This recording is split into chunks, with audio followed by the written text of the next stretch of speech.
Hello everybody, this is ChipTop MTG here today with another Magic the Gathering video.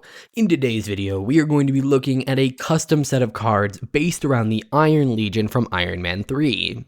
Now before I break down some of the cards, I need to talk a little bit about Magic the Marveling and the Iron Legion. So for those of you who don't know what Magic the Marveling is, it's a series where I take every movie in the Marvel Cinematic Universe and turn it into a Magic the Gathering card set. And what I've done is compiled all these card sets into one big set with over 1,000 cards in it and called it Magic the Marveling. Now, back around the release of my Iron Man 3 video, I created a separate video where I talked about a side product from Magic the Marveling called the Iron Legion, where you'd essentially get one copy of each of the Iron Legion. And, I designed the cards separate from the set, and they were all very generic, very boring, and very inconsistent. And so what I wanted to do was I wanted to redo it. I mean, this set just kind of got abandoned, and I thought, you know what, this is such a big thing. There are even cards in Iron Man 3 that talk about the suit creature type, which was only on like 2 or 3 cards. So I was like, okay, let's do this, and let's make it part of the main set. So what I did is I designed a card for every single armor in the Iron Legion, and we're going to take a look at 10 of them today. Now, I'm not going to be able to talk about all of them. However, I am going to kind of talk about certain ones and what they represent, and so you're going to get a general overview of the entire set. But if you want a full list of all the cards, there should be a link in the description down below. It may not be there immediately when this video goes up, but if you're watching this at least a week after, it will guaranteed be there. It should be there much sooner though. So why don't we jump right into this? Starting off, we have Mark 17 Heartbreaker. So generally, by the way, each suit in the Iron Legion had a special function, and a lot of them, like most of the cards here, are based around that function. So for instance, the Mark 17 had a really big arc reactor, and there were a couple of them that were like this, and so I thought, you know what, I'm gonna go more off in the name Heartbreaker, and so this is a 0/6 for 6 with flying, and it's a legendary artifact creature suit. Because these things are very autonomous and on their own, I felt like it made a lot of sense to make them artifact creatures and not equipment.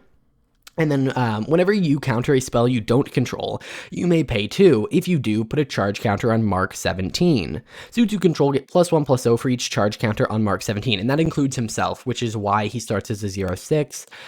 So I kind of designed suits in a way that they were like slivers. Because suits are really only ever going to be a thing in, Marvel movies or TV shows that have them, and they kind of have to be Iron Man-ish suits, that means there's not going to be a lot of support for them. So I tried to design them like slivers, where most, not all, but most suits will boost other suits. So you're trying to get a big legion of them, and that's kind of the whole point of this, is the fact that you're building a legion of them and they're stronger together. So yeah, this guy's going to care about the number of charge counters on him. That's a common theme. Power is kind of a big part of the Iron Man suits. A lot of them, have quicker recharging or longer battery life or whatever. And because of that, it means that, I wanted to do something that represented that. So you'll notice charge counters make a pretty big appearance, and this one obviously is just directly upgrading all of your suits. Not all of them are exactly like that. Next, we have Mark's 18, Casanova. So this is a 5-cost blue legendary artifact creature suit, 3/4, and this is actually the only one that's at rare. And I thought about moving it to uncommon, and I really easily could have, but it's like kind of a complex suit. So it's a 3/4 with flying for 5. But it says suits you control and in your hand have morph for blue, blue, blue. And then you can discard a card and it gains shroud until end of turn, and then you can morph it for 1 in a blue. So this is an interesting card in my opinion. The whole point of this one was that it was very, very undetectable. And so because of that, I thought, what's an undetectable mechanic? We have Morph. We already have a couple cards that care about Morph in the set. I think it makes a lot of sense to do this. It means you can start putting down suits and then turning them up as like surprise ambushes, which is exactly what the Casanova suit would do. And again, it's one of those things that's going to help you with your team. Now, of course, I also added that discard a card, it gains Shroud until end of turn, because it also had high defenses and it could get out of situations pretty easily. So yeah, this is an example of one where I went more with exactly what the suit was meant to do, and that's to be sneaky, to dodge things, and to be unseen. And I felt like this was a really interesting way to do that. Next, we have Mark 9. So this is a 3-cost red legendary artifact creature suit 2/2 with flying and haste. And when it dies, you create 2 scrap tokens, which for the people who don't know, they are essentially just tokens, artifact tokens that do nothing. They're only there to either be sacrificed or to count for your number of artifacts. Now, why did I include this one? Because each of these are in here for a purpose. The first two were to talk a little bit about like how I chose the mechanics and what they did. This one is to kind of talk about the fact that not all suits need to be complicated. You know, this is literally just a 3-cost suit to fill in that 3-drop slot in a suit deck. It is very, very simple. I don't think anyone would run this as a commander, although you technically could. And yeah, it's meant to show that not all of these suits are necessarily this like big overarching, you want to do this and this and that. This one is simply just there to fill a slot. It also helps with the artifact theme. And I also wanted to kind of show off that, you know, a lot of them are monocolored, mostly because I want suits to be playable outside of just blue and red. And if I made every Iron Man suit both blue and red, it really limits what I can do, which sounds weird because 2 colors normally adds options. But, you know, this was a really big challenge for me to design because essentially I was asked to design 34 versions of Iron Man on top of all the other versions of Iron Man we've seen, but I had to do it in an interesting and unique way. Now, what did this suit do? This suit could be like folded down and easily gotten into.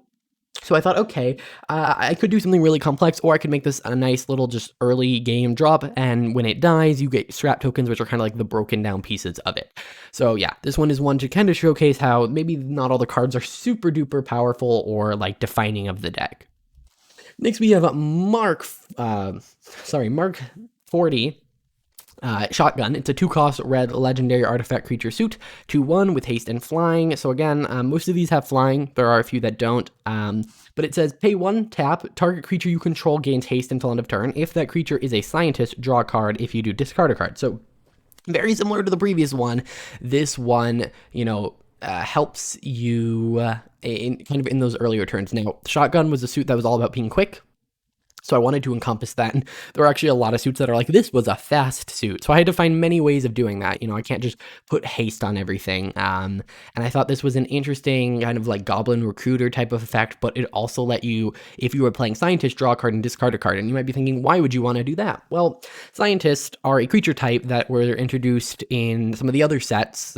Most actually Marvel movies have Scientists, and a lot of them have this tribal support, and a lot of them also care about artifacts. So I was trying to support both suits with this, but I also wanted to support just, you know, Scientists and artifacts in general. So I thought this was a little bit of an interesting design that lets this be very versatile. I don't want you to have to be running suits to play every suit. This can just be a 2-cost 2/1 with haste and flying that gives haste. It's actually a really good card.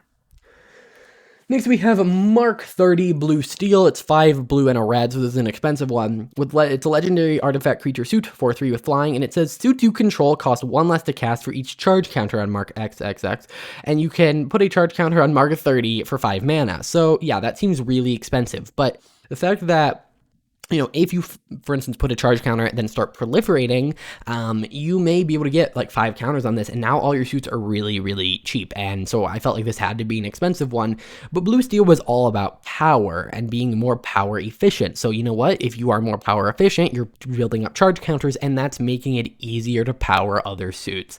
So I felt like this one worked really well. It also provided a nice top end that lets you kind of go wide. And if you combine this with something that lets you draw cards when something enters the battlefield, you can really start going crazy. And I thought it was an interesting thing, especially because yes, it can be a self-contained value unit, but it's a little inefficient in doing that. But if you combine it with maybe some other cards that put charge counters, then you can get something really interesting going. Next, we have Mark 16 Nightclub. It's a 5-cost legendary artifact creature suit 4/4. So this is actually a colorless version. So we've seen red, we've seen blue, we've seen red and blue, now we see colorless. And it says flying and protection from each color that Mark 16 is. So essentially, if this thing is red, it has protection from red. Then you can pay 2, and it becomes any color in addition to its other colors. So, you know, you can make him green, and it gives him protection from green. So this is actually a really interesting kind of it's an interesting suit in the fact that it is definitely caring about which color it has, and it can be very easily defending itself, and that's because this was actually a camouflage suit, so it can kind of become the color and then be protected from that color, and I thought that made a lot of sense. It was a really interesting way to introduce colorless cards, which, you know, there always needs to be colorless cards in a set to help kind of round it out. I thought this was really interesting because it can be really good on its own, but it can also just be a suit that you can depend on staying on the battlefield.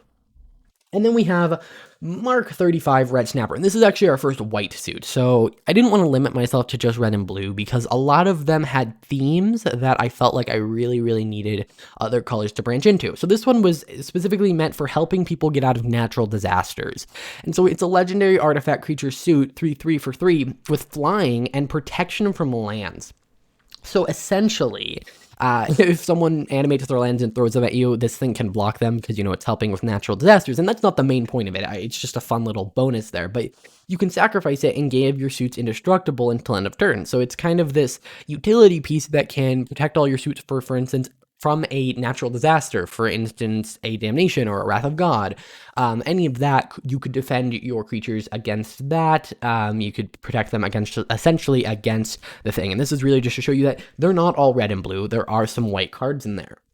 Similarly, there are some half white cards. So this is a 1-cost 2/1 with flying and double strike, but it can't be equipped. And you might be saying this is a really good card, and it is. A 2/1 for 1 is already not bad. You give it flying, really good. Double strike, insane. But it can't be equipped, which means it has lost most of its value. Not most, but a lot of its value. Honestly, if this was being printed into Standard, I would have made it cost 2. But if this was being printed in Commander, I think it would be completely fine. So essentially the idea here is that you're encouraged to put counters on him. The suit itself, by the way, was a very simple suit and it was designed to be that way. It was a follow-up to the War Machine. And so I wanted to encapsulate something that was simple, again, filling in another slot in the curve for your suits deck, and is encouraging you to boost them through other means, whether it be tribal support or anything like that. So I thought it was an interesting design, and it also allows the card to be played in red or white. So if you're not running a suits deck, this can still be just a really good card. Next, we have Mark 36 Peacemaker. It's a 5-cost blue and white legendary artifact creature suit. This was meant to quell riots. So it's a 0/4 with Defender, and you can pay 1 and put a -1/-1 counter on it to remove target attacking creature from combat. And you could theoretically do this 4 times. And you would just remove 4 counter. You spend 4 mana to remove 4 creatures from combat, but then the thing dies. Or you can pay 1 and remove a counter from another suit, not this suit, and prevent all damage that would be dealt by target source until end of turn. Now, there are actually a lot of interesting things you can do with this. For instance, if you can move the -1/-1 counter from Peacemaker to another suit, you can then remove that from the other suit with this. It's also really, really amazing with something like Solemnity, which is going to not allow counters to be put on your stuff. So it definitely has some combo potential here. But I thought it was a really interesting way to kind of prevent attacking, and the other ability is saying, well, we can also use some materials to make sure that if you do attack, you're not really going to do anything. By a specific source, not all sources.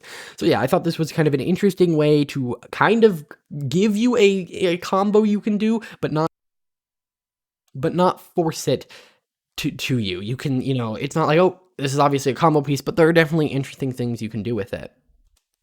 And then you can do, then we have this guy, sorry, it's Mark 26 Gamma. It's a 2-cost green legendary artifact creature suit with reach and trample 2/2. So again, we have a green one here. Again, this was mostly in order to give it kind of an effect I liked. So first off, this thing has jackhammers for arms, and any of them that had that did not have flying, or most of them did not have flying, so, or do not, I guess do not.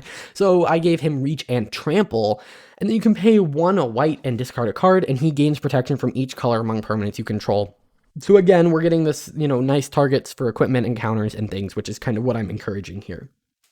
Next, we have the end of the video. So yeah, that was mostly meant to be talking about all of the different suits, kind of giving you an idea that we're not just in red and blue, giving you the counters matters theme and increasing power and toughness and tribal matters and all of that. So I just wanted to give you a general overview of the set. If you guys enjoyed this video and found it fun and interesting, I have a whole playlist of Magic the Marbling videos focusing more on individual sets, which I think have a lot more to talk about necessarily, just because there are, characters and items and actions and events and all that. So those are really fun as well, so you guys should go check them out. Again, if you enjoyed this video, hit that like button, subscribe, and I will see you guys in the next video. Bye.